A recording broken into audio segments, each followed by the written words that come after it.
enregistré. La page est bien faite, merci.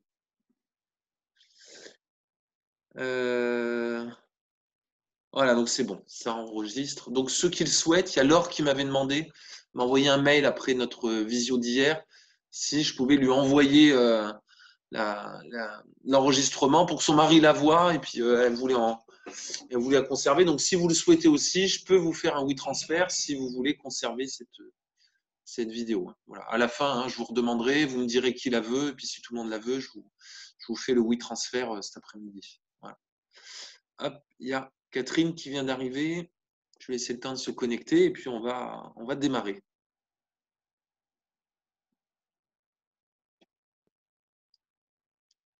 Hop, bonjour Catherine. Si tu peux activer le micro en bas à gauche et puis juste pour vérifier que c'est bon que tu nous entends. Bonjour, Vichy aussi. Bonjour Michel. Bonjour. Bonjour.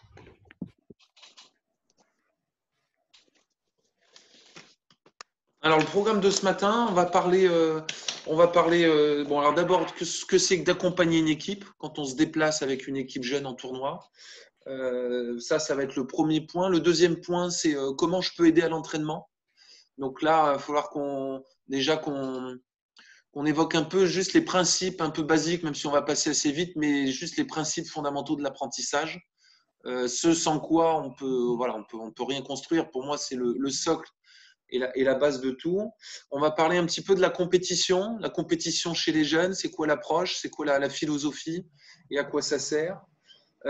Et on parlera en plus de ça de un peu la polyvalence et on va dire la formation du joueur et notamment sur ces problématiques de polyvalence spécialisation. Ça, je vous en dirai un petit mot là-dessus à la fin. Et puis on se gardera un petit temps à la fin, comme je vous avais dit hier, si vous avez des questions ou des trucs qui vous taraudent et qu'on n'aurait pas abordé sur ces 2 matinées, je répondrai à vos questions à la fin. Voilà un peu pour le déroulé de ce matin. Alors, accompagner une équipe. Alors, connaissance au préalable. Forcément, accompagner une équipe, ça s'anticipe. Donc, c'est identifier la salle où va avoir lieu la rencontre, l'heure officielle du match. Donc, combien de temps on prévoit d'être dans le gymnase avant que ça commence, quel temps de trajet, le nombre de joueurs qui vont être présents, les moyens de locomotion disponibles, les documents administratifs nécessaires pour la rencontre, licence, certificats médicaux, coordonnées téléphoniques des joueurs pour le rendez-vous. Il y a toute une checklist et ça peut être plus ou moins anticipé.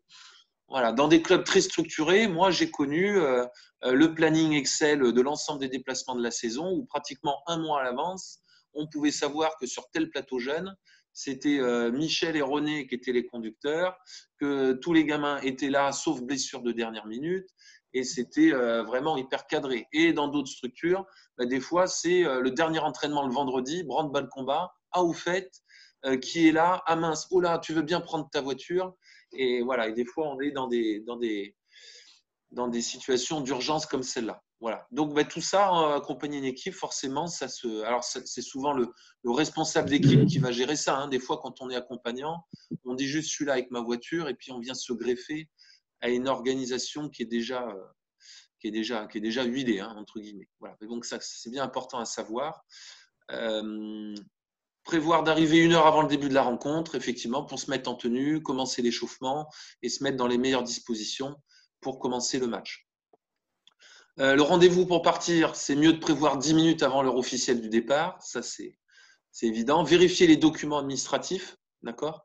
Ça, je le dis parce que moi, c'est du vécu. Hein. Moi, tous les trucs que je vous dis avant, ça semble évident, mais je vais dire sur chaque ligne, il y a eu une perle à chaque fois. Entre le joueur qui oublie ses chaussures, celui qui te dit qu'il a sa pièce d'identité, et tu te rends compte à 4 heures de minibus que finalement, c'est pas une pièce d'identité qu'il a, mais c'est un permis de conduire, et que c'est pas une pièce officielle d'identité, et que tu prends un forfait sur le match. Voilà. Et puis que tu prends du coup 3 000 € d'amende pour le club. Voilà. Donc tout ça, ça arrive régulièrement. Voilà. Donc ça peut sembler évident, mais pourtant c'est important. Donner les coordonnées aux autres accompagnateurs. Vérification des équipements. Ça, je vous le dis, hein, les chaussures, le maillot, ça arrive Ça arrive régulièrement. Donner l'horaire approximatif de retour pour les parents, voilà, etc. Et dans le déplacement, conduire en toute sécurité, ça semble évident. Sur le site de la compétition maintenant, alors bon, les joueurs vont se changer, pas de problème. Il va y avoir un échauffement qui va être mis en place. Idéalement, c'est bien d'avoir un protocole d'échauffement qui a été travaillé à l'entraînement. C'est-à-dire que les jeunes ne sont pas lâchés dans la nature à vous échauffer, faites ce que vous voulez. C'est-à-dire que des fois, on voit les jeunes s'échauffer en autonomie avant les matchs, mais ça fait l'objet au préalable de apprendre à s'échauffer, et on a développé l'autonomie à l'échauffement qui fait que les jeunes ils vont avoir un protocole et qui vont savoir quoi faire sur un échauffement autonome d'avant-match. Il y a une feuille de match à remplir. Voilà, donc en général, c'est lister les joueurs, indiquer les numéros de licence. La feuille de match doit être signée par l'entraîneur, puis par les capitaines. Il y a tout un protocole comme ça de préparation d'avant-match. Peut-être certains d'entre vous sont déjà familiers avec ça, mais si ce n'est pas le cas, voilà, c'est important à savoir. Lister les joueurs par ordre croissant, c'est-à-dire qu'on va les lister sur l'ordre du numéro. Donc, il faut que vous sachiez quand même comment ça fonctionne. C'est qu'on remplit sa liste. Ah, puis on se trompe, on avait oublié le numéro 8. Donc, on met le numéro 8 à la fin.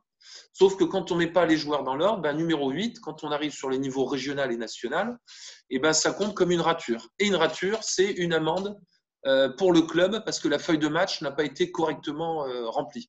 Alors, sur les niveaux départementaux et plateaux jeunes départementaux, il n'y a pas ces amendes-là. Mais c'est important que vous sachiez que plus on va monter de niveau, plus il y a une espèce de rigueur par rapport à toutes ces démarches administratives. En absence de licence, en début de saison, on tolère carte d'identité et certificat médical. Bon, ça a un peu changé parce que maintenant, tout est en train de se numériser. Donc maintenant, on peut avoir la liste PDF du fichier fédéral. Il faut préciser l'entraîneur et le manager, voilà, qui doit lui aussi être licencié compétition et ou encadrement. Voilà. Vous sachiez que dans les types de licences, a été créé maintenant, j'ai envie de dire 2 ans, mais je me trompe à 1 an près, une licence encadrement ou qui vient en plus de la licence compétition. D'accord ? Si je suis cadre et que j'entraîne, je vais pouvoir cocher encadrement sur ma fiche licence. Qu'est-ce qu'on a d'autre sur cette feuille de match ? Donc, numéro de maillot, nom, prénom, voilà, licence et signature. Et à la fin du match, ce sont les capitaines qui viennent signer à la fin. Et ensuite, à la fin, au début de chaque set, on va devoir renseigner la composition de départ d'une équipe. C'est-à-dire qu'on va noter donc les positions. Donc, on va par exemple noter que mon joueur numéroté 8 sur son maillot va démarrer en poste 1, donc au service. Et on va noter comme ça ces 6 joueurs. Donc, on a ensuite, au début de chaque set, les arbitres qui vont contrôler comment on a positionné nos joueurs sur le terrain. Et c'est à partir de cette fiche de position qu'ils vont pouvoir nous siffler des fautes de position. Ah non, c'était bien à tel joueur de servir. Et c'est aussi ce qui va permettre aux gens sur la feuille de marque de vérifier et de contrôler que c'est toujours le bon joueur qui arrive au service dans l'ordre de rotation. Voilà, bon, voilà, je passe vite là-dessus parce que c'est peut-être des choses que vous connaissez. Y compris les temps morts qui sont notés. Sachez que plus on arrive sur le haut niveau, maintenant, pareil, digitalise, c'est-à-dire que tout se passe maintenant sur feuille de match électronique et que même sur le banc, les entraîneurs ont des tablettes. Et en fait, c'est sur la tablette qu'ils vont en fait noter leur position et leur roster. Et ils vont aussi demander les temps morts, cliquer sur le changement de joueur. Donc, tout ça, maintenant, se fait de manière numérique. Voilà. Alors, je sais pas, je pense que ça se fait aussi en prénat et en régio, hein, peut-être pas partout. Je sais pas si… Michel, tu sais, toi ? Voilà, l'année dernière, non, ça ne se faisait pas. Cette année, la feuille de match, oui. Ouais. Les entraîneurs, non. Voilà. Bon, ça va arriver, hein. Ça se décline toujours comme ça. Dès qu'il y a des changements de règlement ou des nouvelles choses qui arrivent, d'abord, ils le mettent sur le plus haut niveau. Et puis, en fait, souvent, c'est l'année d'après, c'est en élite. L'année d'après, c'est N3, N2. Et souvent, ça met 4-5 ans avant de se décliner à l'échelon régional et départemental. L'échauffement au filet, il doit durer 10 minutes. Donc, en gros, 15 minutes avant le début du match, on lance l'échauffement de 10 minutes où les équipes vont pouvoir passer au filet. Et au bout de ces 10 minutes, il va donc en rester 5. Et sur ces 5 dernières minutes, on va avoir, si je ne dis pas de bêtises, je crois que je vais dire une bêtise, Dans les 10 minutes, on a passage au filet, donc les attaques et le service. Et après, les 5 dernières minutes, c'est protocole et préparation d'avant-match avant le coup de sifflet. Donc, vérification des positions, etc. Les entraîneurs donnent leur formation d'équipe pour le début du set, normalement à ce moment-là. C'est-à-dire maintenant 15 minutes avant le début du match. On est bon là-dessus, je passe assez vite, que vous sachiez. Donc, on joue effectivement en 3 sets gagnants de 25 à peu près partout, sauf sur les plateaux jeunes, où on joue en 2 sets de 25 avec le tie-break et notamment en Coupe de France. Maintenant, à l'échelon départemental et régional, chaque ligue et comité a la souplesse d'organiser ses championnats comme il l'entend. Donc, on pourrait très bien imaginer qu'il y a un championnat départemental avec, j'en sais rien, 2 sets gagnants de 15 ou 2 sets gagnants de 21. Là-dessus, les comités et ligues sont… voilà, peuvent être autonomes à la fois sur les formules sportives et sur les durées des rencontres. L'entraîneur a le droit de demander donc ces 2 temps morts par set. Sachez qu'avant, il y avait donc 2 temps morts techniques obligatoires à 8 et à 16. Ça a sauté sur le plus haut niveau. Je ne sais plus à quel niveau c'est encore maintenu, mais comme je vous disais tout à l'heure, ça c'est quelque chose aussi qui va être amené à disparaître, donc ne seront conservés que les 2 temps morts par set par entraîneur, ce qui peut déjà faire quand même sur un set 4 temps morts, hein, si les 2 coachs prennent leurs 2. On a le droit à 6 changements de joueurs qui sont réglementés par set quand on joue en 6-6, 6 changements de joueurs réglementés dans la mesure où un joueur qui rentre, eh bien, ici il ressort, c'est forcément avec le même joueur. Je ne sais pas si je suis clair, c'est-à-dire je rentre sur un joueur sur le terrain. Une fois que je suis sur le terrain, si je ressors, c'est le joueur sur qui je suis rentré avant qui va reprendre sa place. D'accord ? Ça, ce n'est pas tout à fait vrai quand on joue en 4-4 chez les M13. Ces changements-là, ils sont libres. C'est-à-dire que je peux rentrer sur un joueur et ça peut être un nouveau joueur, donc un 3e joueur qui vient re-rentrer sur moi, par exemple, dans le même set. Ça pose pas de souci en M13. Et en M13, on a 4 changements au lieu de 6. Voilà. Mais ces changements sont libres. C'est pour ça que vous pouvez arriver sur les plateaux des fois et pas toujours comprendre quand en 4-4, on a un joueur qui était, par exemple, mettons le meilleur joueur de l'équipe 4-4 qui arrive au service. Et une fois qu'il a servi, on le ressort. On le ressort parce qu'il était derrière. Et on va le faire rentrer sur un autre joueur pour le mettre à nouveau devant. Ça, c'est peut-être quelque chose que vous avez pu observer. Voilà, donc savoir qu'il y a une différence de réglementation entre le 4-4 et le 6-6. Et après, on a un capitaine qui est le responsable de l'équipe, qui est inscrit sur la feuille de match, et c'est le seul qui va pouvoir s'adresser au corps arbitral. Et lui aussi, il a le droit de demander le temps mort et il pourrait demander les changements de joueurs. Voilà. Bon, souvent, ça se fait toujours par l'intermédiaire du coach, bien évidemment. Et enfin, après le match, tous les joueurs saluent l'arbitre et les adversaires. Hein, tout le monde va taper dans la main et serrer la main. Il n'y en a pas un qui va bouder dans un coin. Donc ça, il faut veiller à ça. Les capitaines signent la fiche de match. C'est ce qui va permettre de valider le résultat. Les joueurs vont s'étirer. Les joueurs vont s'hydrater, se doucher. Il y a souvent le petit pot d'accueil et le petit goûter qui va bien. Et puis, on vérifie qu'on n'a rien oublié. Et on repart en remerciant évidemment l'équipe adverse. Voilà. Bon, c'est un peu, là je vous ai fait un peu le déroulé du contenu. Ça vous semble un peu évident. Et pour autant, voilà, moi je suis dans les gymnases depuis 20 ans. Il y a souvent des choses qui me hérissent le poil. Et voilà, donc, je trouvais quand même important de mentionner ça.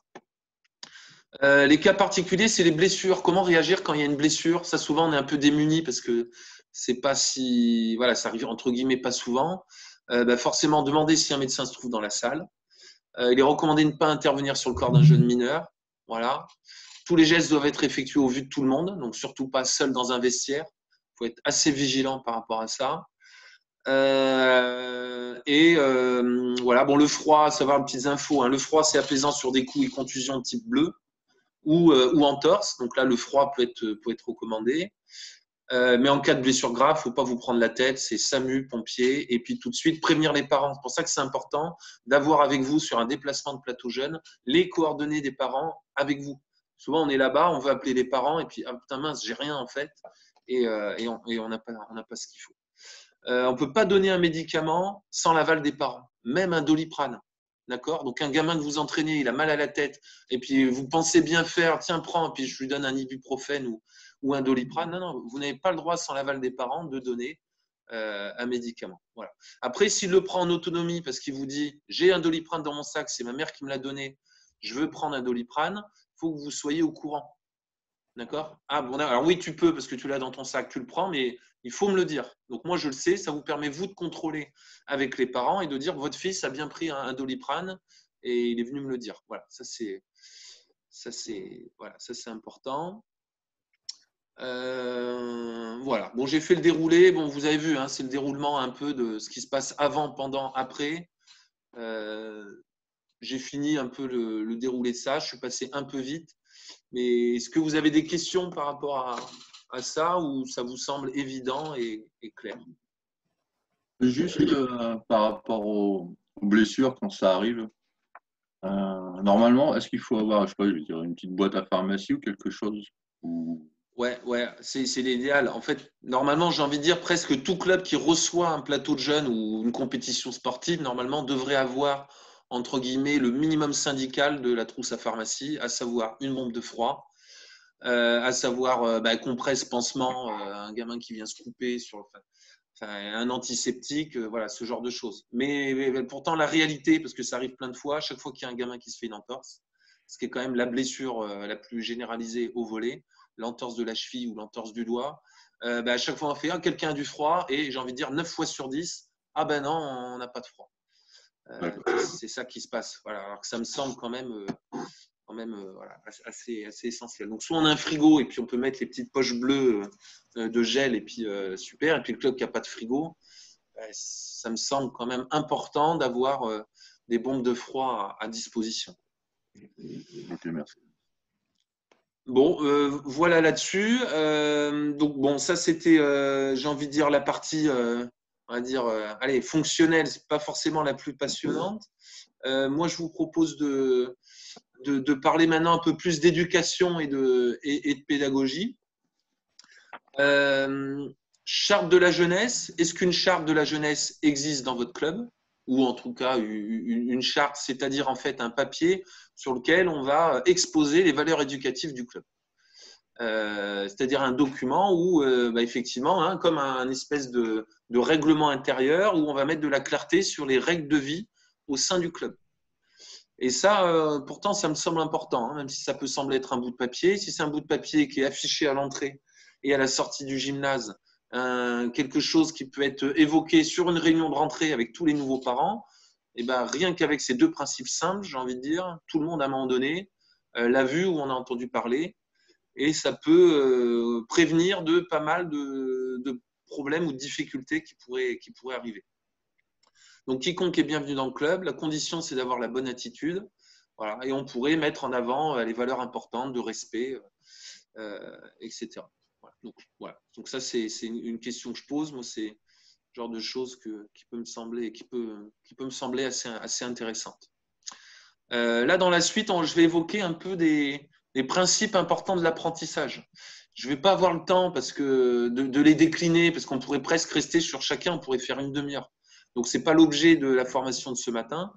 Par contre, sachez que dans tous ces principes d'apprentissage qu'on va un peu survoler, sachez qu'on va le voir un peu plus en profondeur sur les prochaines étapes du cursus de formation, à savoir le certificat d'animateur, qui est un module des premiers pas dans l'entraînement. Donc, j'ai envie de dire, c'est tout entraîneur débutant qui veut encadrer du volleyball, quel que soit le niveau.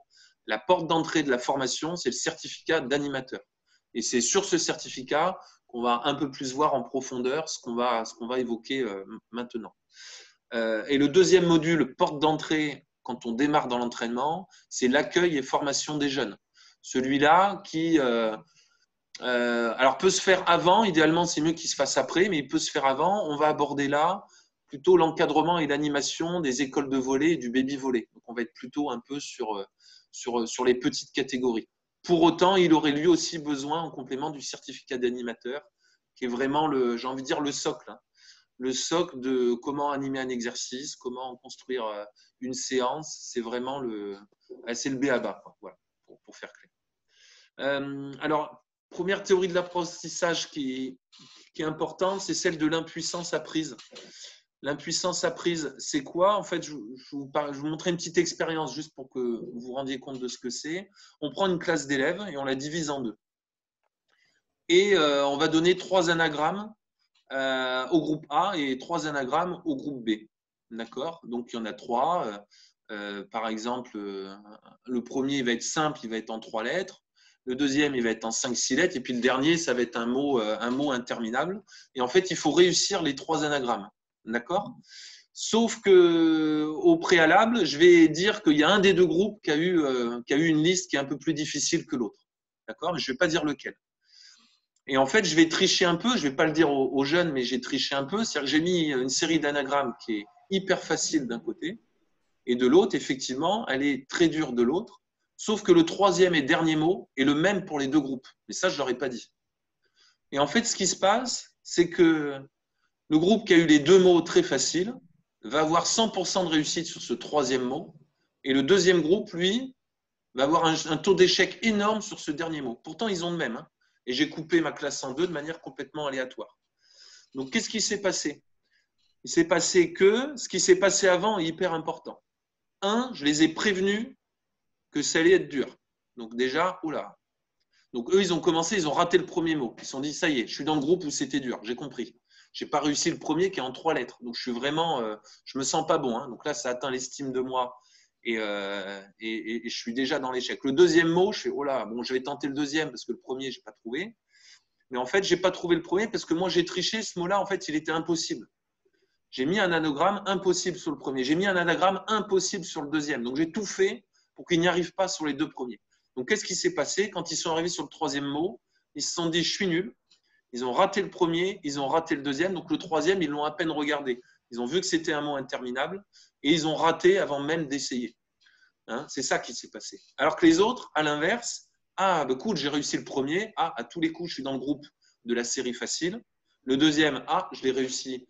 Et donc là, qu'est-ce qui se passe? Là, je suis tout simplement, je suis dans la réussite, j'ai confiance, je me dis, putain, je suis chaud, là, j'ai réussi les deux. Donc quand j'arrive sur le troisième, je suis boosté à bloc. Je suis boosté. Et le troisième, là, je me creuse la tête, j'ai confiance et je trouve la solution. D'accord? Donc ça implique que quand on veut amener sur le progrès, et donc si on veut amener tout le monde à réussir ce troisième mot, donc un troisième niveau de difficulté, ça veut dire qu'il y a des étapes progressives dans ce qui se passe avant et qu'on peut très bien comment expliquer? C'est-à-dire qu'en fait, si je démarre par le niveau 3, tout le monde va se planter. D'accord? Par contre, si je mets des étapes un peu par palier, comme tu parlais hier, Grégory, c'est-à-dire un peu des escaliers pour arriver à mon 3, et c'est comme ça que je vais construire la réussite. Donc, ça se traduirait comment au volley? Ça se traduit tout simplement, c'est que si je veux apprendre le service matché, il faut que je trouve les étapes d'apprentissage avant le service matché, qui est un service compliqué, parce qu'il faut lancer haut, il faut coordonner les 3 pas, il faut frapper un ballon, et en plus, il faut que ce soit puissant. Donc, c'est le service le plus difficile. Mais si, au départ, mon jeune, je lui fais rater, je lui fais un premier exercice où il rate tout, je lui fais un deuxième exercice où il rate tout, quand il va arriver au service matché, on est d'accord, c'est raté avant même qu'il essaie. Et si j'ai les bonnes étapes avant, d'abord, on va travailler le lancer. Donc, je vais te mettre en réussite sur ton lancer. Après, on va travailler peut-être une frappe pied au sol pour maîtriser une frappe de la main. Et je vais construire petit à petit les petites briques pour qu'on puisse arriver à mon service matché. Donc, ça, c'est toute la démarche de l'entraînement. Et si on ne comprend pas ces étapes-là, effectivement, on ne peut pas entraîner, clairement. Donc, l'impuissance apprise. Voilà. Après, je vous donne le terme. Vous pourrez aller fouiller pour ceux qui veulent approfondir. Le deuxième point, c'est le décalage optimal. Ça, on l'a abordé hier. Ça, c'est incontournable. C'est le fameux 2 sur 3. Donc, un jeune qui pratique une activité sportive, si vous voulez que son niveau de motivation il soit maximal, il faut qu'il réussisse 2 fois sur 3 la tâche que vous lui demandez. D'accord? S'il réussit trop souvent, c'est trop facile, il se désintéresse. Si c'est trop dur, au bout d'un moment, il se décourage et il lâche l'affaire. D'accord? Troisième, c'est l'effet Pygmalion. L'effet Pygmalion, c'est quoi? C'est la bienveillance. Et ça a un effet énorme. Ça rejoint un peu l'impuissance apprise. Mais si à un moment donné, donc ça, c'était vraiment une expérience qui a été faite, notamment en milieu scolaire défavorisé, On persuade un enseignant que son groupe, ils sont, voilà, ah là, je te donne des élèves, tu vas voir, ils sont talentueux, ils sont géniaux, ils apprennent vite, ils comprennent. Voilà. Donc l'enseignant est persuadé qu'il a des élèves qui sont hyper doués. Mais par contre, à l'inverse, je vais dire à l'enseignant, bon là, je te file une classe, putain, attention, hein. Ah là, ils comprennent rien, ils sont lents, il faut répéter 10 fois les choses, tu vas t'arracher les cheveux avec eux. Et en fait, l'enseignant est influencé par cette représentation au préalable. Et ça va avoir une influence sur les résultats scolaires de la classe qu'on lui a confiée. Donc, il ne faut pas négliger cet effet. L'effet que quand on est persuadé et qu'on est bienveillant auprès du jeune qu'on entraîne et qu'on est persuadé de ses progrès, qu'on va l'encourager et qu'on va le mettre un peu pas sur un piédestal, mais enfin, vous voyez ce que je veux dire, ça va avoir un effet absolument très, très important sur les résultats et sur sa réussite. Voilà, donc l'effet Pygmalion.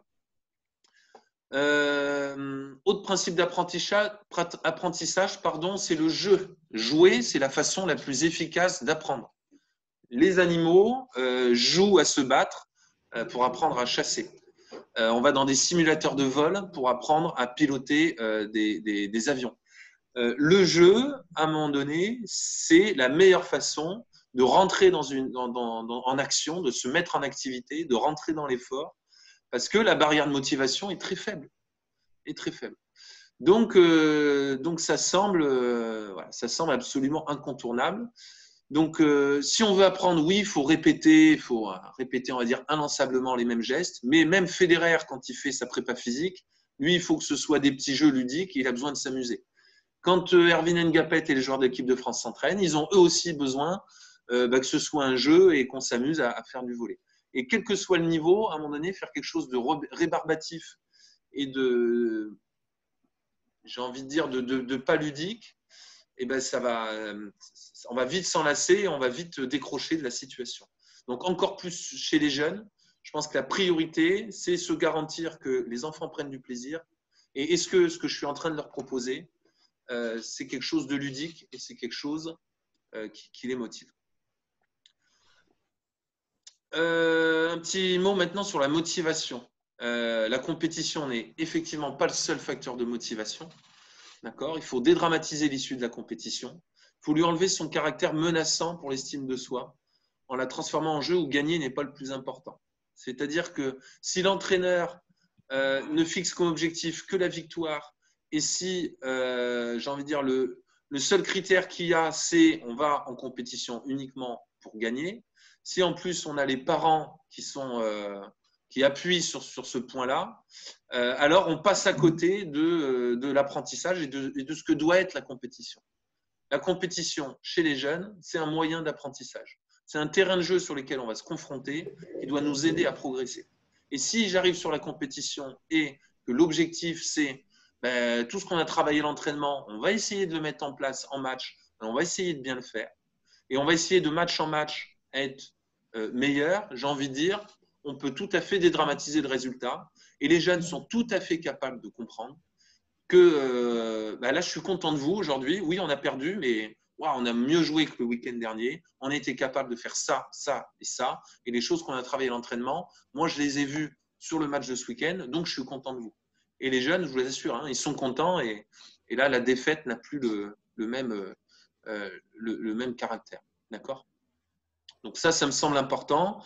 Trop souvent, peut-être vous l'avez vécu, mais on arrive sur des plateaux M13. Voilà, il y a des parents, on a l'impression que leur fils, c'est un duel, j'en sais rien, LeBron James contre Michael Jordan, quoi. C'est les championnats du monde, départementaux M13, quoi.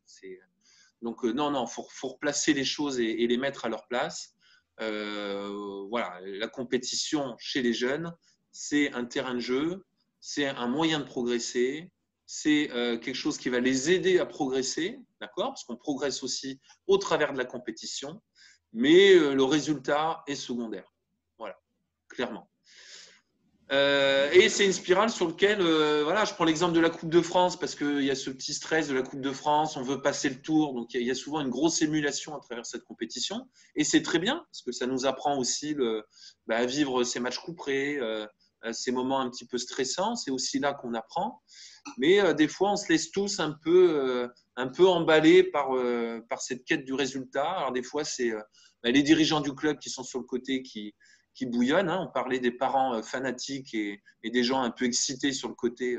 Mais des fois, on a ça. On a l'entraîneur qui est survolté et qui veut à tout prix gagner et qui est hyper stressé sur le côté. Les parents qui crient dans les gradins. Et on a un gamin de 13 ans au milieu de tout ça qui doit gérer un peu tout ce stress autour de lui. Donc voilà, ça fait quand même beaucoup de choses à gérer pour quelqu'un de 13 ans qui au départ, oui, veut gagner, mais voilà, faut savoir que dans la tête des jeunes, c'est pas toujours ce qui place en premier, hein, gagner à tout prix. Pour exemple, je vous en citerai qu'un, c'est le basket qui avait choisi de jouer et de faire certaines compétitions jeunes sans le score, par exemple. Le score n'était pas affiché. C'est-à-dire que les jeunes y jouaient, l'entraîneur n'avait pas de vue sur le score et les gens dans les gradins n'avaient pas de vue sur le score. Et je vous assure que ça change une ambiance. Et pour autant, les gamins, ils se donnent à fond et ils jouent chaque possession comme si c'était… voilà, ils jouaient à fond, quoi. C'est pas parce qu'on avait le score affiché qu'à un moment donné, on jouait moins bien, on s'investissait moins sur le match. On a perdu Grégory ou c'est moi? Non, on a perdu. Ouais, on a perdu. Bon, peut-être ça a dû se déconnecter, il va peut-être revenir. Voilà, alors sur la compétition, donc dédramatiser l'issue de la compétition, ça me semble important, à la fois côté entraîneur, mais aussi côté parent. Ne pas divulguer publiquement les niveaux d'habileté, évaluer sur les résultats obtenus sur ces activités compétitives. D'accord, voilà, lui, il a été bon, hein, toi, tu as été mauvais. Donner à chacun la chance d'exceller quelque part, c'est-à-dire que si on part du point de vue que les jeunes et la compétition, c'est un terrain de jeu pour progresser, effectivement, on a du mal à comprendre comment, sur des petites catégories ou sur du championnat régional ou départemental, on a parfois 4 gamins qui jouent et puis 2 qui pèlent les oranges et qui vont remplir les bouteilles d'eau. D'accord ? Ça, on peut le comprendre à plus haut niveau, évidemment. Chez les jeunes, on a du mal à le comprendre. Et, voilà. Et moi, je comprends aussi certains parents qui ont du mal à comprendre que leur enfant sorte. Donc ça, pour moi, ça doit être une discussion. Ça doit être une discussion avec l'entraîneur. Et ça doit être… voilà, trop souvent, la discussion n'existe pas. Et puis, on a les parents dans les gradins qui sont dans la compréhension. Et puis là, ça commence avec des échanges à tout va. Ah ouais, mais pourquoi mon fils ne rentre pas? Ah ouais, mais attends, mais pourquoi il ne la sort pas? Voilà. Et des fois, on entend ça. Hein. J'ai déjà même, moi, vécu des parents qui viennent applaudir quand il y a un changement de joueur et qu'il y a un gamin qui sort. D'accord? Ils applaudissent parce que le gamin sur le terrain sort. Vous imaginez dans la tête d'un gamin de 12-13 ans, on applaudit sa sortie. Voilà. Donc ça, c'est des choses qui arrivent. Ou les spéciales, changement de joueur, et puis un parent qui crie « Ah, enfin !» Voilà, ce genre. Avec les parents, bien sûr, du gamin qui sort, qui sont assis sur le banc d'à côté. Donc ça doit faire partie d'une discussion parce qu'il doit y avoir du sens sur ce qu'on fait. C'est-à-dire qu'il y a peut-être des moments où là, oui, cette compétition-là, c'est notre championnat, ça va être notre championnat régulier. Et là, sur cet objectif-là, on veut donner du temps à tout le monde. Et là, il va y avoir une rotation et tous les enfants vont jouer. Voilà, on peut très bien expliquer aux parents que alors sur le championnat, c'est ça qui va se passer. Mais sur la Coupe de France, c'est des matchs couperés. Là, on a envie de vivre une aventure, on va aller le plus loin possible. Et peut-être que sur cette compétition qui est un peu plus occasionnelle, peut-être sur celle-là, on fera un peu moins de changements. Mais c'est important qu'on reste en équipe et que tout le monde soit là. Et peut-être que là, les changements, ils seront un peu moins réguliers. Et encore une fois, quand on met du sens sur ces choses-là, en fait, on met de la clarté et là, tout le monde est content et tout le monde comprend. L'enfant comprend que là, il va avoir du temps de jeu parce que les objectifs sont un peu différents. Là, il en aura un petit peu moins. Et si ça, c'est aussi expliqué aux parents, en fait, j'ai envie de dire, on va s'éviter un petit peu tous les problèmes qui peuvent arriver et voilà, qu'on a tous vécu sur les bords du terrain et quand on s'assoit dans les gradins. Donc, mettre de la communication et mettre du sens autour de tout ça. Principe d'apprentissage, amener l'enfant à trouver lui-même la solution. Alors ça, c'est une approche de l'entraînement, c'est-à-dire… bonjour Grégory, tu as été… T'es déconnecté? Oui, désolé, ouais. On Ouais, a des coupures depuis 2 jours avec les intempéries chez nous. Donc, d'accord, ouais, voilà, je suis de pas de retour. souci. Pas de souci. Alors pourquoi? Parce que entre guillemets, bah, on n'est plus dans les années 80 et la manière d'aborder l'entraînement où on a un ancien militaire qui entraîne et qui met tout le monde en file indienne, qui met tout le monde à la baguette et qui dit faites ce que je dis et c'est ça qu'on fait. Voilà comment on fait une manchette. Voilà comment on fait tout. À un moment donné, quand on aborde l'apprentissage comme ça, forcément, qu'est-ce qu'on a? Ben, on a des moutons, on a des joueurs soumis qui appliquent bêtement, qui font les choses sans savoir pourquoi ils les font. On en fait un peu des robots, mais en aucun cas on en fera des sportifs créatifs et des sportifs intelligents, hein, de fait en fait. Donc en fait l'approche là, c'est plutôt d'avoir une démarche où dans l'entraînement on va mettre une situation qui va être riche, où l'enfant en fait il va tâtonner, il va chercher, il va essayer lui-même à trouver la solution et à résoudre le problème. Voilà. Et ça change tout parce que il y aura beaucoup plus d'ancrage et de stabilité sur l'apprentissage si on y arrivait de cette manière, par ce chemin-là, que par le chemin de allez, je te fais répéter, c'est comme ça qu'il faut faire.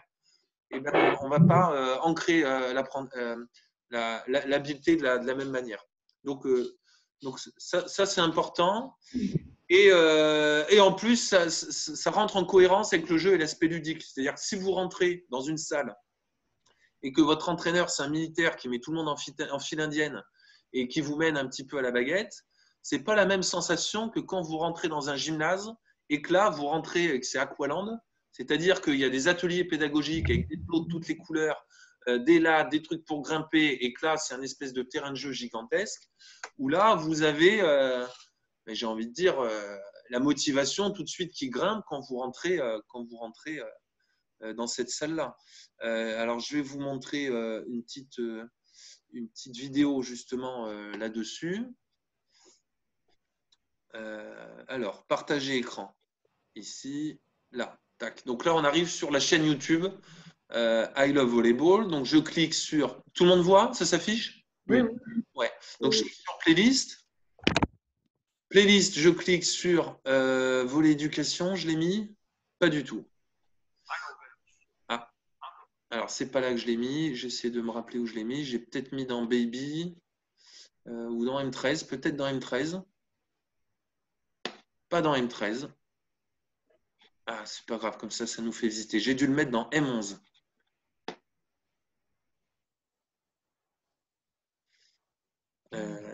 Eh bien, je ne l'ai pas mis dans M11. Alors, ben, je l'ai mis dans Baby, tout simplement. Alors, est-ce que quelqu'un voit Baby? Je vois M9. Mais pas… Ah, il y a M9. Ah ouais, ça doit être ça.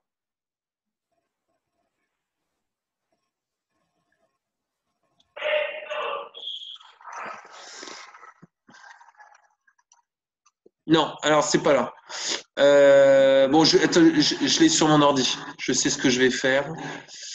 Je vais faire, alors déjà, arrêter ça. Ça, je vais l'enlever et je vais aller le chercher ici. Voilà, je l'ai. Alors, pardon.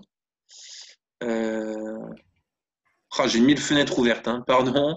Partager écran. Elle est là. Voilà. Alors là, c'est un exemple. Donc ça, c'est un plateau organisé par le comité départemental du Rhône. Ils appellent ça le Gaune Volley. C'est un gros plateau où ils regroupent tous les M10 du département, même de la région. Donc là, il y a 70 jeunes de 3 à 10 ans. Et déjà, voilà. Donc déjà, attends, je remets juste l'image ici. Tac. C'est-à-dire que l'enfant, il rentre dans une salle et il y a ça qui se passe. Donc il y a des ateliers dans tous les sens. Voilà, typiquement, on en parlait hier, c'est-à-dire que, bon, alors là, c'est 70 gamins, hein, donc il y aura pas 70 dans votre club. Mais là, en fait, on a plein de petits ateliers avec à chaque fois un éducateur qui pourrait être un parent, hein, si on était sur une école de votre club, qui en fait fait tourner l'atelier. Donc, on voit bien, là, on est vraiment sur du jeu, sur des petits ateliers où on va déjà faire du sport avant de penser à faire du volley. C'est-à-dire qu'on va lancer, sauter, grimper, attraper, déposer, passer dessous, sauter autour. Voilà, on va faire tout simplement de la motricité générale. Et c'est parce qu'on va développer la motricité générale qu'ensuite on pourra apprendre à faire du volley. Voilà. Donc voilà, bon, je voulais vous montrer ça. Donc là, c'est sur un échelon un peu plus grand, mais on peut très bien imaginer ces situations-là sur une école de volley, de club, avec plein de petits ateliers qui vont permettre à la fois à un parent qui n'est pas spécialiste de l'activité de venir se rajouter. Et puis si on lui explique clairement, ben voilà, les enfants ils doivent faire ça, il faut les aider sur tel point, tel point, tel point. Voilà, ça entre guillemets, tout le monde peut le faire. Et puis ben, on va se prendre au jeu, on va encourager, on va aider les jeunes pour les guider un petit peu sur la réussite. Et surtout, tout ce matériel va permettre à ce que, ben, même si vous n'êtes pas l'œil sur le gamin, et une fois qu'il a compris le circuit, en fait, il va faire, il ne va pas avoir besoin de vous, et il va lui-même trouver les solutions pour réussir. Voilà, sauter par-dessus le tapis, marcher, mettre mon pied sur les petits scotch pour les plus petits en marche avant, pour elle en marche arrière, et puis peut-être à cloche-pied. Et puis là, il faut marquer ici. J'ai un point si je touche le bleu, j'ai 2 points si je mets dans le jaune. Et l'entraîneur devient plus, entre guillemets, incontournable. D'accord ? Donc, voilà. Donc ça me semblait intéressant de vous montrer ça.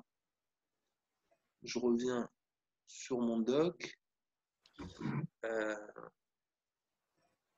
Voilà. Donc, démarche de l'entraînement, c'est voilà, terrain de jeu sur lequel le jeune va pouvoir lui-même trouver la solution sur les exercices pour essayer de se mettre en réussite.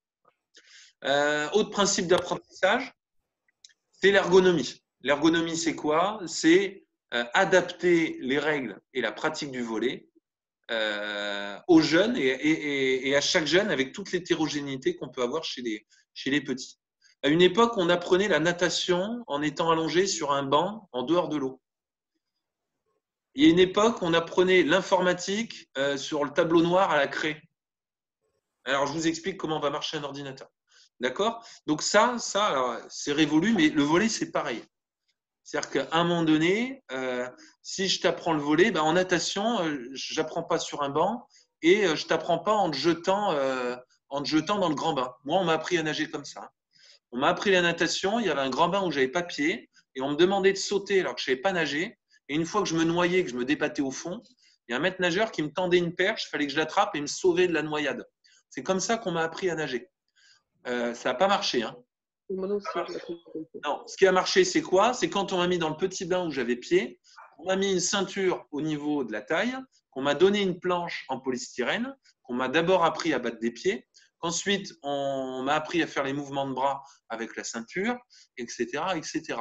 Ça rejoint un peu tout ce qu'on a dit avant, hein. Les fameuses étapes impuissance apprise, anagramme facile, moyennement dur, et après le niveau de difficulté supérieur, donc la progressivité dans le niveau de difficulté, et surtout l'influence que ça a sur ma motivation, où à un moment donné, je ne voulais plus entendre parler de piscine, et j'avais la phobie d'aller à la piscine. Et après, j'ai repris les étapes d'apprentissage, et après, j'ai eu mon BNSSA, où j'étais maître nageur sauveteur. D'accord? Mais ça a été dans un second temps. Donc, le volley, c'est pareil. Le volley, c'est pareil. Donc, au départ, comment on apprend au volley? On apprend au volley, c'est en natation, on ne jette pas dans le gros bain où tu tombes comme une pierre. Le volley, c'est pareil. On ne te met pas avec un ballon en cuir des années 80 qui fait mal aux avant-bras, sur un terrain de 9 mètres, un filet à 2,43, et puis vas-y, on serre de la ligne de fond. Et c'est exactement la même chose. Donc, on va mettre une ergonomie, on va adapter le volley. Mais c'est pour ça que vous avez vu sur les ateliers de la vidéo d'avant, au début, les petits, ils posent les pieds sur des scotch, ils attrapent le ballon, ils apprennent à sauter, à grimper, à faire rebondir une balle entre leurs jambes ou dans un cerceau qu'ils tiennent dans les mains. Voilà. Donc, il y a toutes ces étapes-là au préalable avant d'arriver au papillon. En natation, on ne commence pas par le papillon. Donc, on va adapter le niveau de difficulté. On a parlé un petit peu hier, mais aussi la complexité et puis l'aménagement du matériel. D'accord ? Et la réussite est augmentée si le but est matérialisé. Donc, la motivation va elle aussi être augmentée. Donc, utiliser du matériel, c'est incontournable quand on entraîne en volleyball, d'autant plus chez les petits. Donc, quand on est un club de volley, si on dit qu'on travaille chez les jeunes, normalement, quand on ouvre le local à ballon, il n'y a pas juste des caddies de ballon et une boîte de plots qui traîne la poussière avec une toile d'araignée. D'accord ? Normalement, il y a un matériel pédagogique à dégueuler et ça doit être incontournable. Ou alors, c'est pas vrai, on bosse pas chez les jeunes. Fidélisation, si on veut, entre guillemets, voir les jeunes persévérer dans l'activité, ça veut dire qu'on doit prendre en compte l'intégralité des jeunes, à un moment donné, qui sont licenciés dans notre club. Et pas seulement les meilleurs. D'accord ? Pas seulement les meilleurs et pas seulement ceux qui ont des résultats précoces. Parce qu'avoir des résultats précoces, ça a souvent rien à voir avec la performance ou la réussite future. D'accord ? Parce que des fois, on se développe plus tôt que l'autre. Donc, on a exactement le même âge. Pourtant, moi, je fais une tête de plus parce que je me suis développé avant. Voilà. Donc, l'entraîneur n'a Dieu que pour moi et moi, j'ai le droit à tous ces encouragements à l'entraînement. Et en plus, c'est moi qui joue le week-end. D'accord ? Et toi, tu t'es développé un peu plus tard.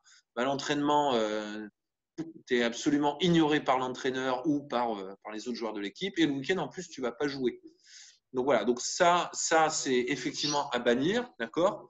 Parce que pour autant, c'est peut-être celui qui s'est développé plus tard qui sera peut-être j'ai envie de dire, un futur très bon joueur. Et c'est peut-être lui qui va persévérer, qui sera passionné par l'activité. De même, on peut être né dans la même année, donc on est dans la même catégorie d'âge, mais j'ai un gamin qui est né le 1er janvier et l'autre qui est né le 31 décembre. Bon, ces deux jeunes, ils sont dans la même catégorie, ils ont le même âge, ils s'entraînent ensemble, ils vont à l'école ensemble. Pourtant, ils ont 1 an d'écart. D'accord ? Donc, encore une fois, quand on entraîne, on doit gérer cette hétérogénéité et on doit permettre à tout le monde de progresser. Donc, forcément, ce qu'on propose au niveau du contenu volley, ça ne peut pas être la même chose pour tous les jeunes qu'on entraîne. Encore plus dans les petits clubs où souvent, on a des entraînements mixtes où on vient mettre des garçons, des filles. Parfois, des jeunes qui sont M15 débutants, on les sous-classe et on les fait s'entraîner avec les M13. Et en même temps, des M11, peut-être parce qu'ils ne sont pas assez, on va les mettre aussi avec les M13. Donc, on a une espèce d'hétérogénéité globale. Et si on ne prend pas en compte cette hétérogénéité, en fait, on n'entraîne pas. Ou on fait progresser toujours les mêmes, et souvent les meilleurs. Et on ne fait pas progresser l'intégralité des jeunes qui sont là. D'où l'intérêt de tous ces ateliers. Là, je vais vous remettre un petit peu. Mince, j'étais dessus, je ne l'ai plus. Attends, pourquoi ? Pardon. Je voudrais remettre la vidéo.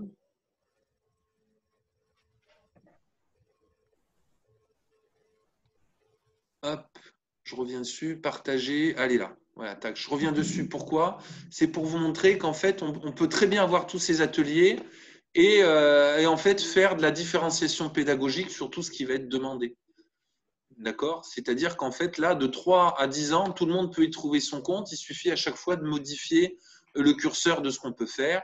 Ici, là, en fait, même le petit qui a 6 ans et qui est le plus jeune qui est ici, lui, il va pouvoir dégommer. Là, on peut moduler la distance entre les deux. On peut très bien fixer un objectif différent de tiens, réussir 3 fois, réussir 5 fois. Voilà, on peut très bien adapter. Alors, je reviens après, par exemple, ici sur le dernier. Voilà, on l'avait dit ici. Mais là, j'ai une différenciation parce que quand je saute sur mon tapis, ceux qui arrivent, vous faites le grand tapis et puis les autres, vous faites le petit tapis bleu à franchir. Hein, vous voyez que là, j'ai pu. Alors, j'ai raté. Voilà, ici. J'ai deux rivières à franchir qui sont de tailles différentes. Je pourrais très bien avoir des cibles différentes à viser, une plus grande et une plus petite.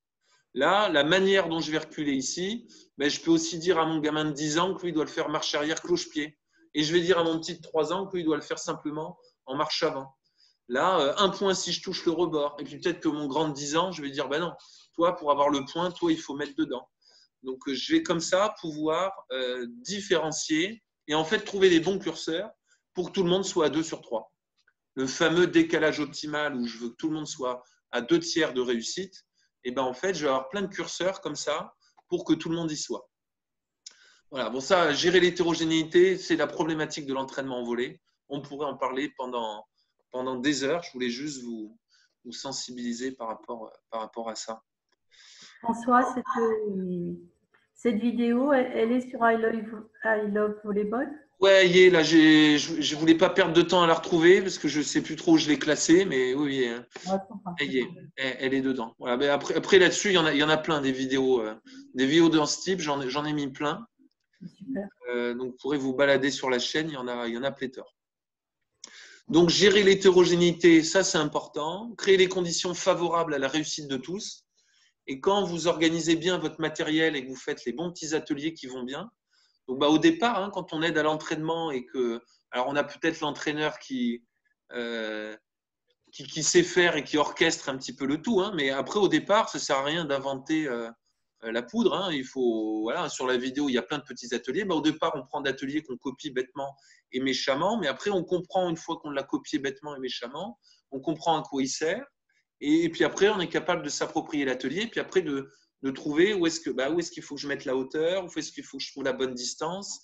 Et on va pouvoir comme ça adapter pour chaque enfant, hein, parce que l'objectif d'un éducateur, c'est de mettre en réussite tous les gamins qui sont avec lui, hein, du meilleur, du plus grand, du plus rond, du plus petit, voilà, du doué, du pas doué. Voilà, il faut que tout le monde soit et entre guillemets à manger, de manière à ce que tout le monde prenne du plaisir, et que tout le monde soit motivé, et que tout le monde ait plaisir à revenir sur la séance d'après, et que tout le monde ait envie de re-signer sa licence la saison d'après.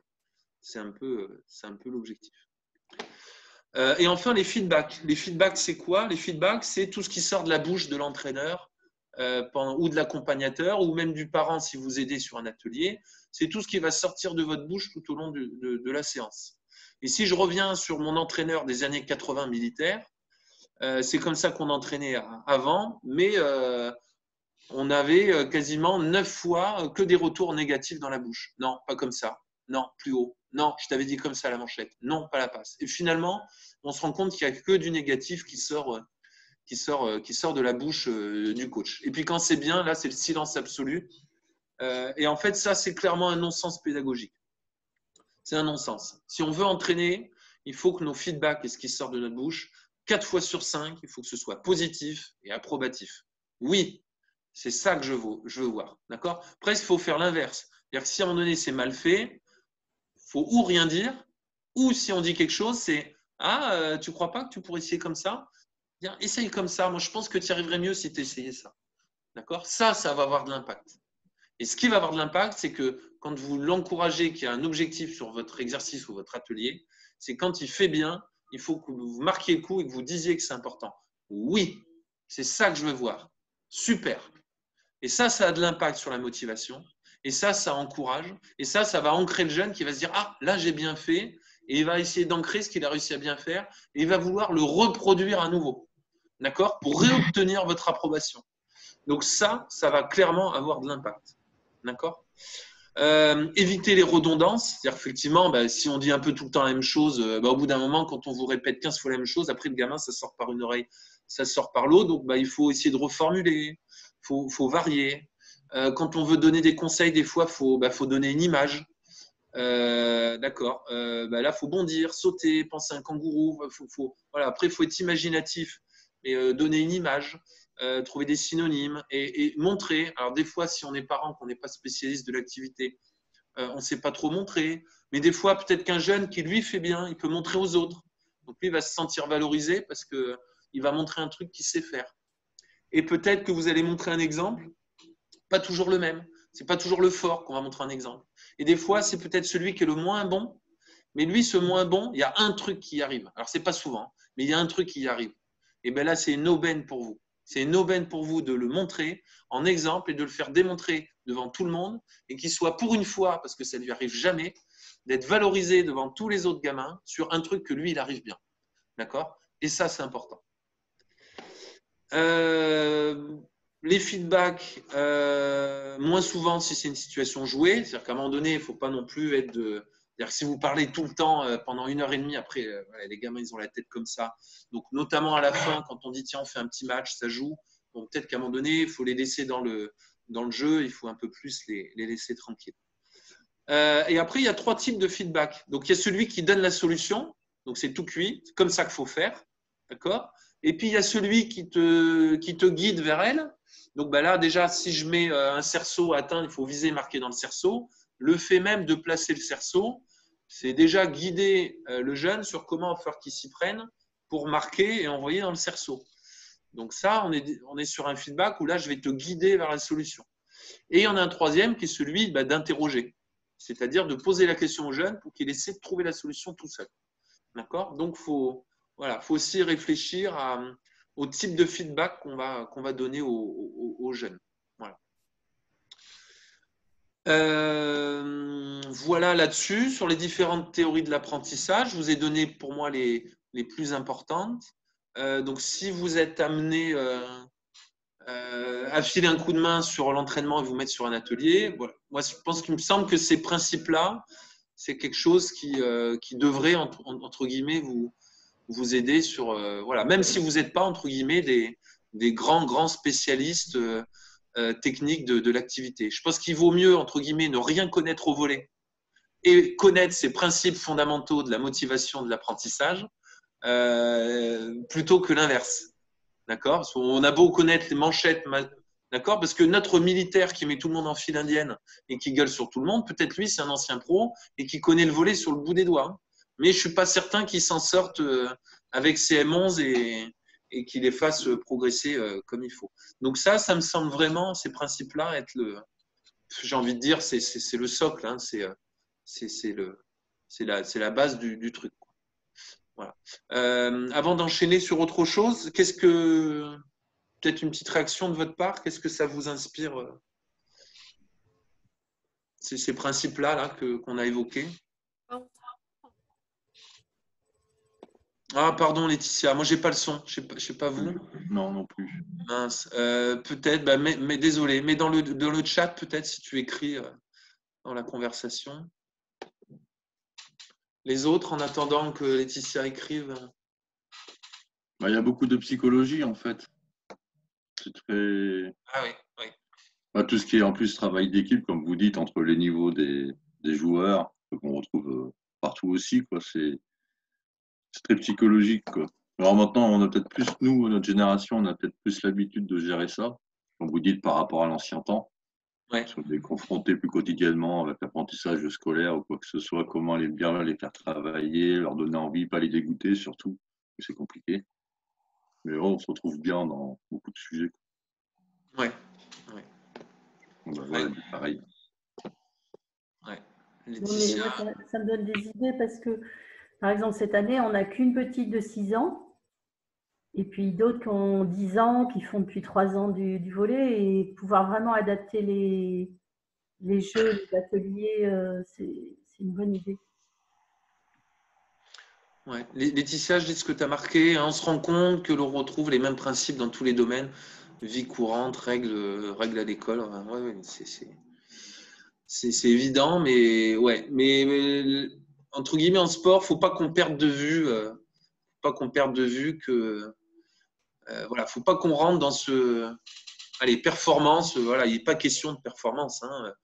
Il est question de faire du volley, de prendre du plaisir à faire du volley. Et si je prends du plaisir et que je suis passionné par l'activité volley et que ça m'a tellement motivé que j'en fais depuis longtemps, après peut-être que je vais être en quête de performance parce que je vais prendre du plaisir dans la compétition et je vais encore vouloir mieux, vouloir progresser. Et après, ça va arriver. Mais voilà, arriver sur des plateaux M11 avec des parents hystériques et un coach qui joue sa vie enfin voilà, moi ça. Surtout si entre guillemets, alors qu'on veuille gagner, aucun souci. Hein, faut en plus, c'est bien d'aller vers la victoire et de tendre vers la victoire. Mais quand c'est au détriment d'apprendre et d'entraîner l'intégralité des gamins qu'on a ou des valeurs éducatives ou voilà, non. Ce qui est en haut, c'est la progression des jeunes, faire progresser tous les jeunes qu'on a. Et si en plus on peut gagner des matchs, mais voilà, mais faut pas inverser l'ordre des priorités. Voilà. Après, c'est vrai que pour avoir connu le plateau M13, c'est vrai qu'au début, ça fait bizarre. C'est vrai que, comme vous disiez tout à l'heure, il y a des grosses différences de gabarit entre certains joueurs, et surtout au petit niveau régional comme nous, où quand on arrive, en général, il y a 2-3 équipes qui dominent vraiment le lot, il y a 3 équipes intermédiaires et 3 équipes vraiment débutantes. Et comme vous dites, là, il y a un écart qui est phénoménal. c'est vrai qu'on le voit, il y a surtout les équipes qui sont très faibles, où l'entraîneur, bah, c'est dur pour lui de garder la motivation de son équipe parce qu'il se fan dévoiler, quoi. C'est bête à dire, mais c'est vrai qu'on voit au fil des tournois, bah, la première fois, ils marquent 1 point par match, après ils en marquent 3, ils sont contents. C'est vrai que c'est intéressant aussi de voir tout ce cheminement qu'il y a sur les plateaux entre les différentes équipes. Donc, c'est pas facile et ça doit réfléchir, quoi, à la manière de gérer tout ça. Ouais, je pense que ça doit nous faire réfléchir, d'autant que ceux qui sont les plus faciles à convaincre, c'est les jeunes. C'est-à-dire que le jeune qui est très fort, si on lui explique, lui comprend très bien qu'à un moment donné, il peut être amené à sortir régulièrement pour que tout le monde joue dans son équipe. Les jeunes vont le comprendre très, très facilement à un moment donné. Hein. Voilà. Mais souvent, l'entraîneur, en fait, il est pris dans un étau parce que des fois, il a la pression des autres collègues entraîneurs, des fois des dirigeants de son propre club, de « Ah putain, t'as perdu ce week-end, c'est pas vrai que t'allais perdre contre machin. Ah ouais, d'accord. Ah putain, t'as pris 2-0 ici. » Et des fois, la pression, elle est aussi portée par les parents.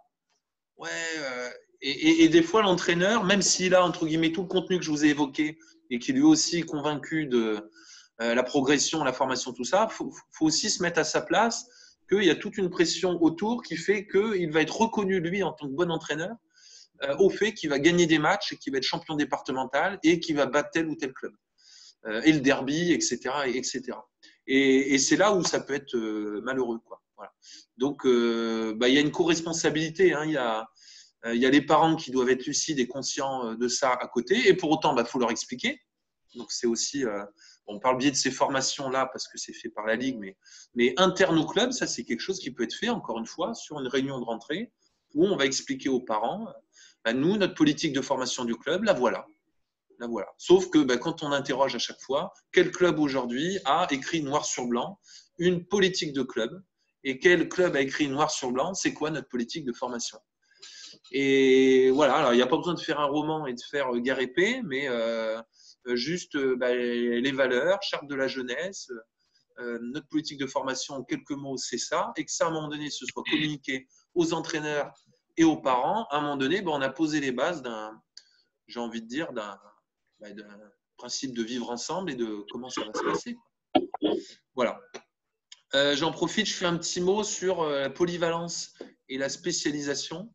Parce que ça, c'est important de comprendre. Et il y a souvent, et notamment chez les parents qui ont du mal un peu à comprendre les postes.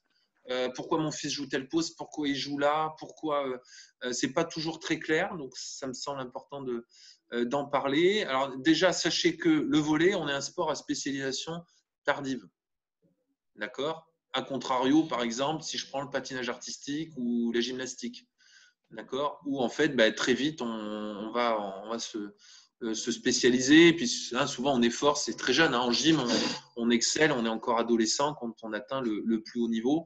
Ce n'est pas le cas du volley, puisque nous, le volley, en fait, c'est une fois que le pic de croissance est passé, que derrière, on va vraiment pouvoir commencer à travailler, à se développer. Et on arrive au volley à son plein potentiel que quand on a 25-26 ans. Donc voilà. Donc nous, plutôt sport à spécialisation tardive. Donc, entre guillemets, on a le temps. Donc, spécialiser un gamin à 11-12 ans en volley, ça n'a clairement aucun sens. Voilà, qu'on soit clair là-dessus. D'autant que spécialiser précocement nos jeunes, c'est le meilleur moyen d'hypothéquer leur chance d'aller à leur meilleur niveau. Je ne parle pas de haut niveau, hein, je parle d'aller à leur meilleur niveau plus tard.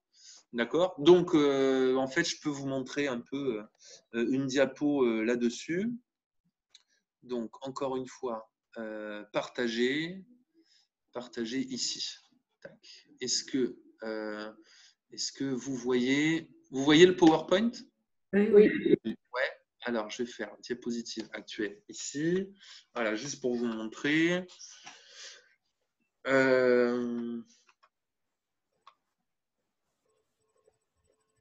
Voilà. Alors déjà, sachez que la majorité des sportifs de niveau ont pratiqué différents sports dans leur jeune âge.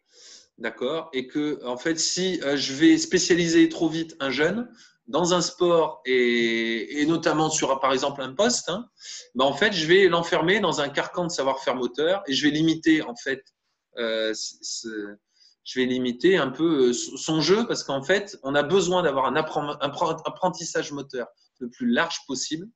D'accord? Ça va être le socle, en fait. plus je suis riche au niveau moteur, c'est-à-dire que je sais faire des choses, plus ça va être facile pour moi de construire des habiletés motrices par-dessus. D'accord? Alors, avant 15 ans, on peut déterminer le poste pour plus tard. Si on le fait, c'est pour la victoire à court terme. C'est-à-dire qu'en fait, si on spécialise quelqu'un trop tôt, pourquoi on le fait souvent? On le fait parce que on veut rendre notre équipe efficace. Donc, on le fait, c'est parce qu'on a envie de gagner. Donc, on va mettre notre grand en poste 4 à l'attaque pour qu'il marque des points. On va mettre notre petit qui est à droit à la passe pour qu'il lève des bons ballons. Et puis, celui qui réceptionne bien, on va le mettre en réception pour rattraper et puis pour défendre. Et puis, celui qui est moins fort, on va le mettre sur le banc. Donc, si on spécialise les gens, c'est bien parce qu'on est, ça rejoint ce qu'on disait tout à l'heure, c'est parce qu'on veut gagner. D'accord. Mais si notre démarche, c'est de dire non, gagner, c'est secondaire. Ce qu'on veut, nous, c'est former et faire progresser nos joueurs. Et on a compris que nos jeunes étaient tous différents et que certains, ils sont précoces et que d'autres, ils sont nés en fin d'année, etc., etc. Alors, on n'a pas intérêt à spécialiser. On veut que tout le monde soit des bons joueurs de volley et puis tout le monde va un peu passer partout. Donc, chez les filles, on a 12 ans et demi sur le pic de croissance. Chez les garçons, on est à 14 ans. Là, on a 2 photos qui vous montrent, par exemple, là, c'est 2 garçons du même âge. D'accord? Exactement du même âge. Puis on voit bien qu'il y a 2 têtes d'écart. Et là, sur la photo à droite, pareil, on a 2 filles du même âge. D'accord? Donc, on voit bien que si on veut performer, on va mettre le grand à l'attaque et puis le petit, on va le mettre à la passe. Donc, pour autant, le petit, il est petit aujourd'hui à 13 ans, mais peut-être qu'il sera aussi grand à 18. Donc, c'est dommage de ne pas lui avoir fait travailler, par exemple, l'attaque pendant les 6 ans où il a joué au volley dans les catégories jeunes. Donc là, voilà, ça, c'est pour comparer les deux. Spécialisation précoce, je vais faire des progrès plus rapides à court terme. Donc, je vais faire des bonnes perfs en jeunes, mais performances plus irrégulières et peut-être abandon et épuisement parce que je vais tomber dans une lassitude, parce qu'on m'aura cantonné à un certain champ du volley, mais pas à la pratique du volley dans son ensemble. Et à contrario, spécialisation plus tardive, les progrès sont plus lents au départ, mais entre guillemets, on va avoir des meilleures performances plus tard. Une carrière plus longue, moins de blessures, etc. Donc là, on s'est noté, la compétition ou le jeu, c'est un outil pour développer le joueur. On ne doit pas chercher à performer, mais apprendre à performer plus tard, etc., etc.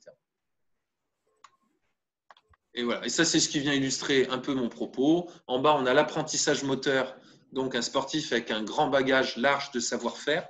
D'accord? Ce qu'on faisait beaucoup plus facilement, j'ai envie de dire, à mon époque, quand moi je grimpais aux arbres et que je courais et que j'étais toujours barré en vélo et jamais chez moi, avec les nouvelles générations qui sont un peu plus sédentaires et un petit peu moins actives, vous comprenez bien que c'est pas malheureusement, ça je le déplore, c'est pas en 2 heures de PS hebdomadaires qu'on va pouvoir construire un socle d'apprentissage moteur varié qui vont nous permettre de construire des habiletés dans le sport où on se spécialise. En l'occurrence, là, on parle de volley. Voilà, donc il y a une progression comme ça, stade à l'instruction des pratiques sportives. Après, on va essayer de devenir un athlète. Et après, enfin, en dernier lieu, on va se spécialiser et on va aller vers l'excellence sportive ou tout du moins essayer d'atteindre son meilleur niveau. Voilà, oui, je peux vous mettre vite fait, ça apparaît à l'écran, voilà les âges auxquels ça peut correspondre. Voilà, bon, ça c'était un petit laïus, ça me semblait quand même important de parler de cette polyvalence spécialisation. Pour moi, c'est quelque chose qui est contre-productif et qui ne va pas nous aider à faire continuer l'activité aux jeunes. Et si on n'est pas dans cette polyvalence là, et qu'on est trop dans la spécialisation ou qu'on est trop dans la performance et le résultat à court terme, et si on est dans la championnite, et de fait, en fait, ne vont continuer l'activité volley que les gamins du mois de janvier, que ceux qui sont un peu précoces parce qu'ils ont grandi, que ceux qui sont aujourd'hui les meilleurs à un instant T par rapport aux autres jeunes. Et en fait, quelque part, on incite et on pousse tous les autres à arrêter, quoi. Donc voilà, donc ça me semble être contre-productif. Voilà.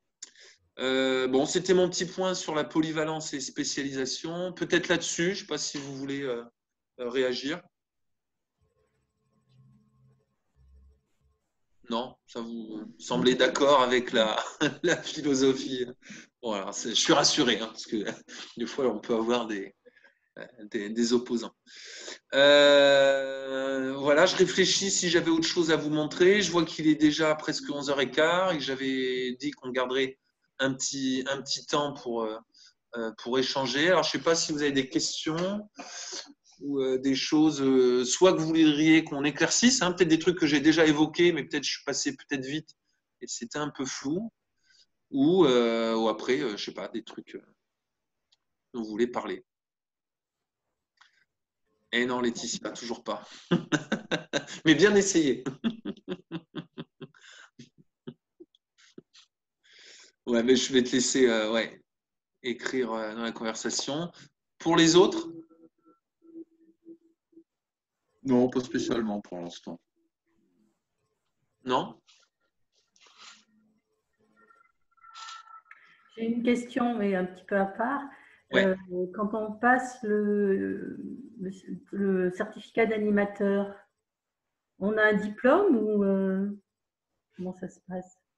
Alors, vous obtenez le certificat Il y a un d'animateur. papier? C'est parce que on l'a réclamé, le papier.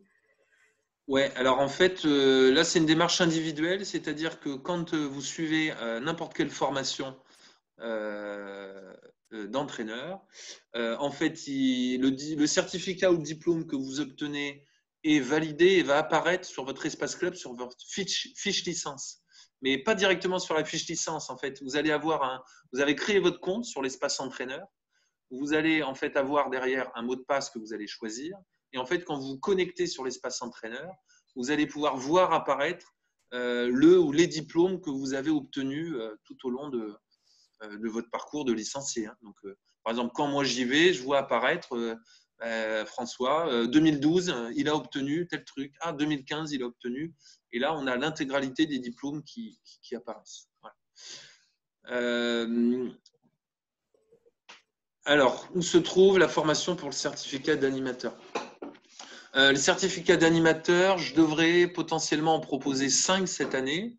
Il y en a un qui va se passer à Lyon et l'autre à Grenoble.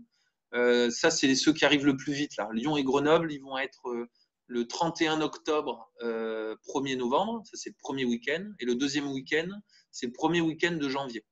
C'est 2 modules qui se font en présentiel.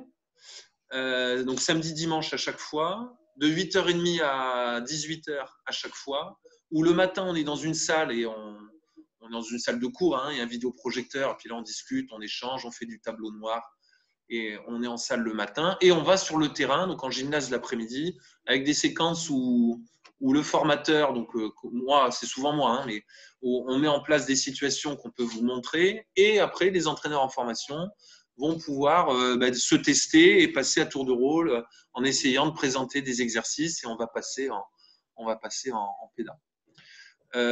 Voilà, donc il ne faut pas que ça fasse peur l'animateur, c'est vraiment les premiers pas dans l'entraînement. Donc il y a des gens qui arrivent qui n'ont clairement jamais entraîné ou qui disent je vais entraîner cette année, j'ai encore jamais entraîné.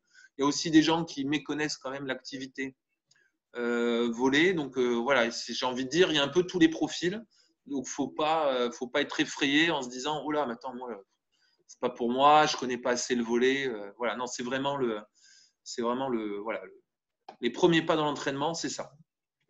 Il y en a un qui va être fait sur Annecy, qui apparaît pas encore parce que je suis en train de caler les dates. Donc, je suis en train de voir avec le club d'Annecy pour qu'on trouve les bons week-ends. Ils m'ont fait des propositions, mais ça va être proposé à Annecy. Ça va être sur le site bientôt. Et sur le site, il y a d'ores et déjà, donc il y a un module à Clermont-Ferrand et il y en a un autre qui va être. Alors le lieu, c'était Romans initialement, en Drôme-Ardèche, mais Romans finalement un problème de gymnase, donc je suis en train de chercher un club dont la mode en Galore ou 2 Galore, je ne sais plus.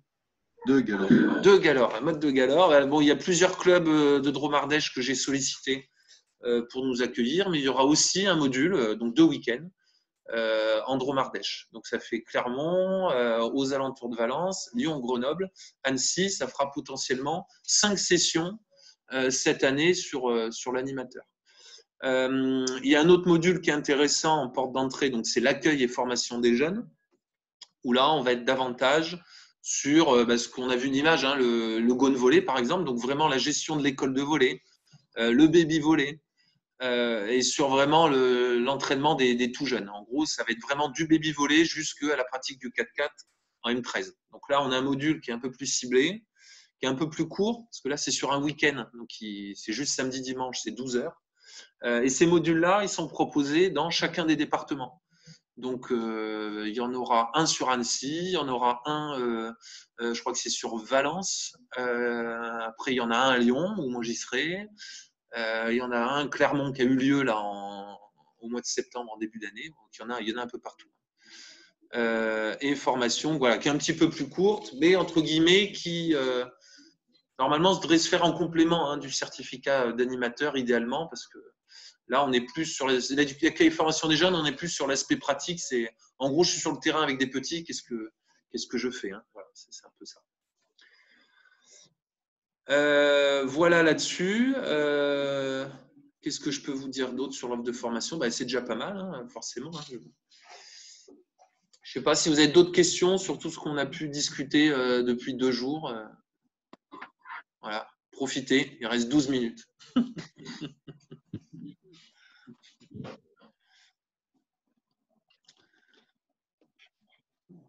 Non? Ok. C'est une question. Comment organiser l'arrivée et le départ des enfants? Je pars notamment en baby. Ah ouais, alors sur le baby du volet, arrivée et départ. Alors, dans quel sens?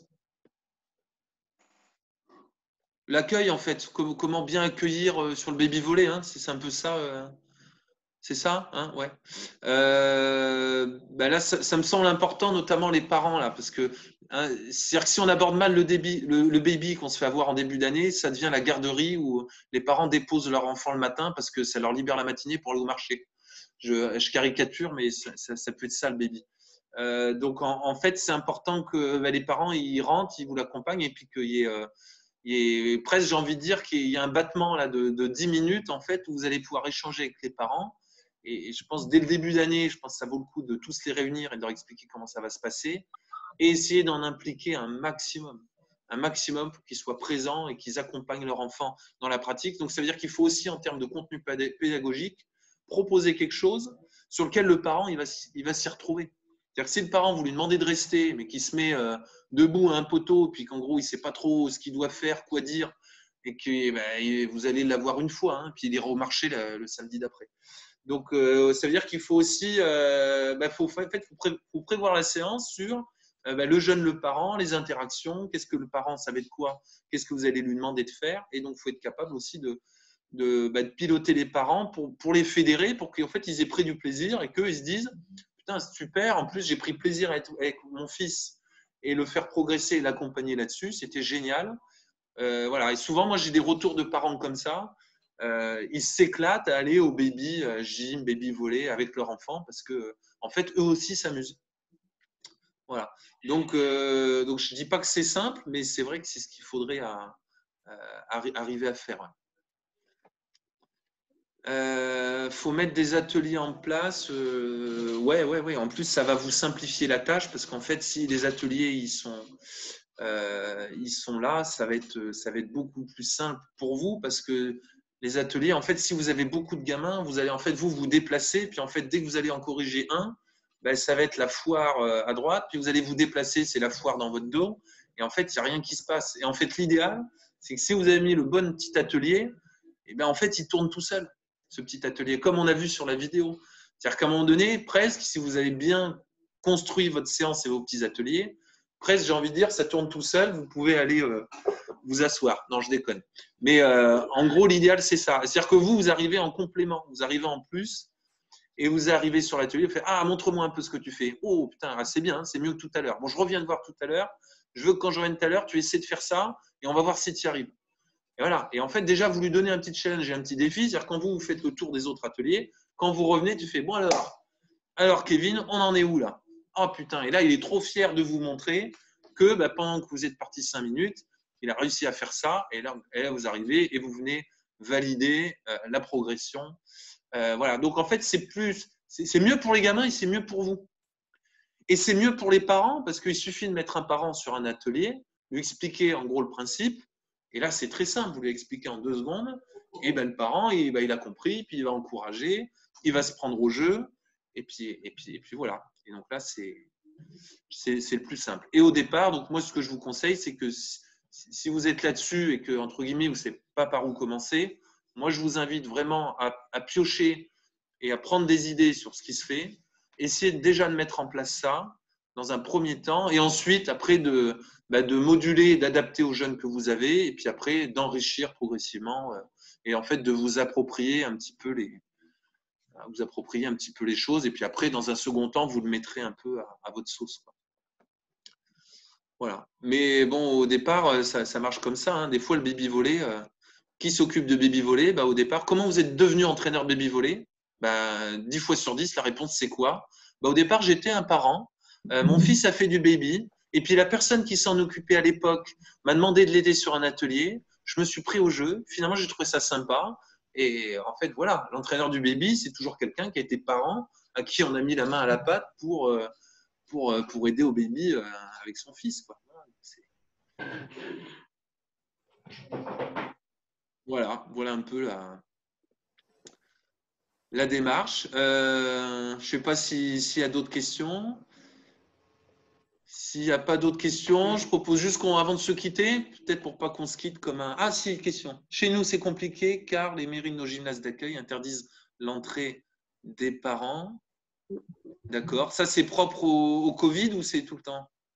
Donc, les parents ne pourront pas venir voir leur enfant à domicile, ne pourront pas aider les entraîneurs. Comment les solliciter quand même? Ah oui, d'accord. Oui, dans le cas du Covid.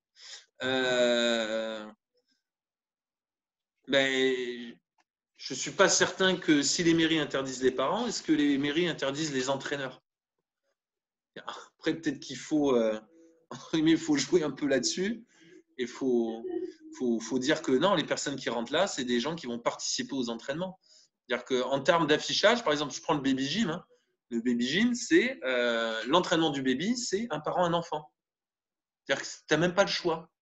C'est-à-dire que l'entraînement, il se passe comme ça. C'est le binôme parent-enfant qui vient participer au baby gym. Donc l'enfant, si le parent ne reste pas, l'enfant, il repart. Voilà, après, je ne sais pas si on a les moyens ou si vous avez la démarche de tenter ça.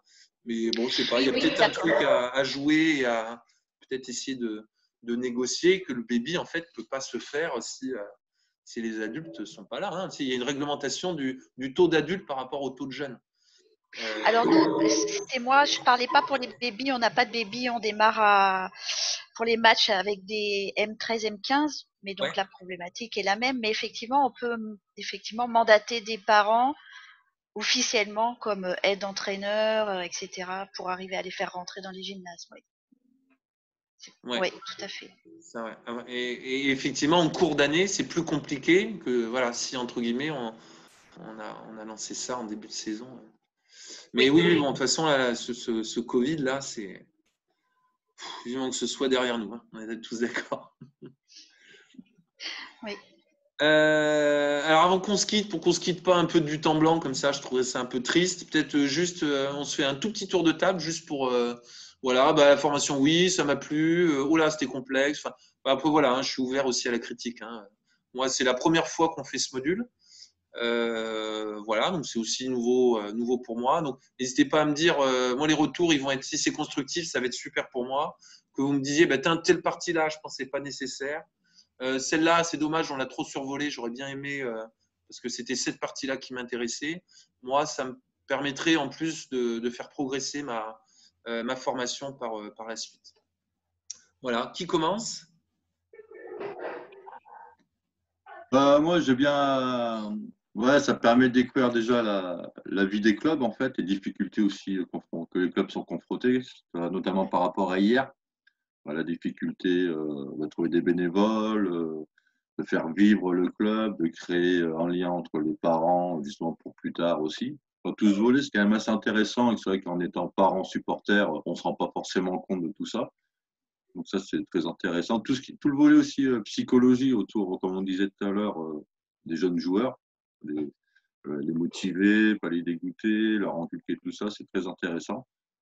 Et ouais, moi j'ai trouvé, je savais pas trop à quoi m'attendre, hein, pour être honnête, sur ces 2 visioconférences là. Mhm. Et c'est vrai que ouais, c'est très, très intéressant. Alors, comme on disait tout à l'heure, on retrouve beaucoup de sujets qu'on a dans la vie quotidienne, relationnelle, j'insiste un peu sur la psychologie, tout ça qui est très important de nos jours, où on peut très vite se démotiver au moindre échec ou très vite s'enflammer à la moindre réussite. Il faut savoir mettre le curseur au juste, tout ça. Et ouais, donc tout ça, ouais, c'est très intéressant et bon travail. Enfin, c'est agréable. Ok, merci Grégory. Euh, Michel? bah, écoute, au sujet de ces deux jours, moi j'ai trouvé ça très bien aussi parce que tu as fait un aperçu quand même assez général déjà sur la vie du club. Et puis aujourd'hui sur comment s'adapter aux jeunes. Enfin, bon, pour moi, c'est instructif et je vais débriefer auprès des entraîneurs qui s'occupent des jeunes. Et surtout, ben, je découvre le I Love Volleyball qui, j'ai l'impression, est une mine d'or pour les ateliers. Et ben, moi, j'aurais plutôt la demande de si on pouvait faire ça plus souvent sur, je pense par exemple au sport santé où moi, je vais pas m'inscrire à la formation, mais pouvoir avoir une vidéo sur comment l'aborder, c'est aussi, enfin, tu vois, ça donne plein d'idées parce qu'au départ, on est complètement, on est un peu vide de toutes ces infos. Et plutôt que de s'inscrire systématiquement à des formations parce que c'est pas forcément sur place, etc. Moi, je suis pour qu'il y ait d'autres vidéos comme ça d'information plus générale, qui permet après aussi d'aiguiller les entraîneurs sur telle ou telle formation. Mhm. Aussi, Ouais. l'idée que les parents puissent s'inscrire à une formation d'animateur, moi, j'aurais pas eu forcément cette idée. Donc voilà, moi je vote pour. En tout cas, merci pour cette formation. Ouais.